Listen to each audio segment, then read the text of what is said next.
श्री स्वामी समर्थ। आजच्या व्हिडिओमध्ये आपण उंबऱ्याला हळदीचे लेपन कसे करायचे ते बघणार आहोत। सर्वप्रथम कोणत्या उंबऱ्याला हळदीचे लेपन करायचे तर मुख्य प्रवेशद्वार म्हणजे जेथून घरामध्ये आपण प्रवेश करतो तेथे। त्यासाठी आपल्याला सर्वप्रथम एक वाटी घ्यायची आहे। त्या वाटीमध्ये 1 चमचा हळद घालून थोडेसे गाईचे गोमूत्र टाकायचे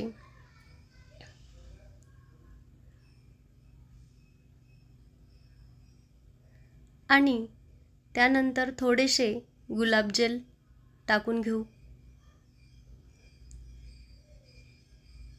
आणि गंगाजल आणि पाणी मिक्स करून घ्यायचं।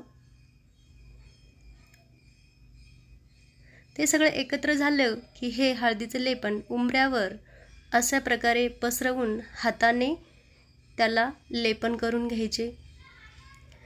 व्यवस्थित लेपन झाल्याच्या नंतर हे हळदीचे लेपन चांगल्या प्रकारे करून घ्यायचे आहेत। हे केल्याने आपल्या घरामध्ये सकारात्मक ऊर्जेचा प्रवेश होतो व नकारात्मक ऊर्जा बाहेर पडते।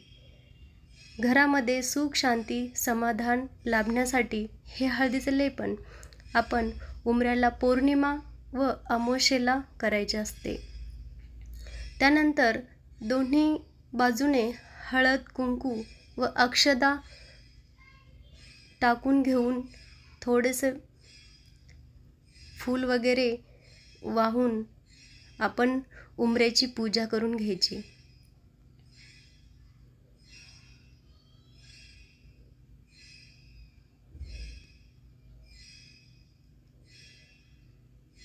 आणि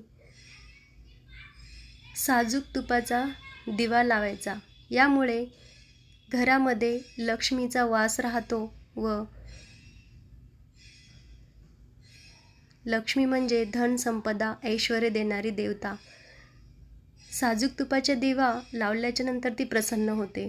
त्यासाठी अमावस्या व पौर्णिमा या दिवशी हे अशी उंबऱ्याची पूजा करायची असते।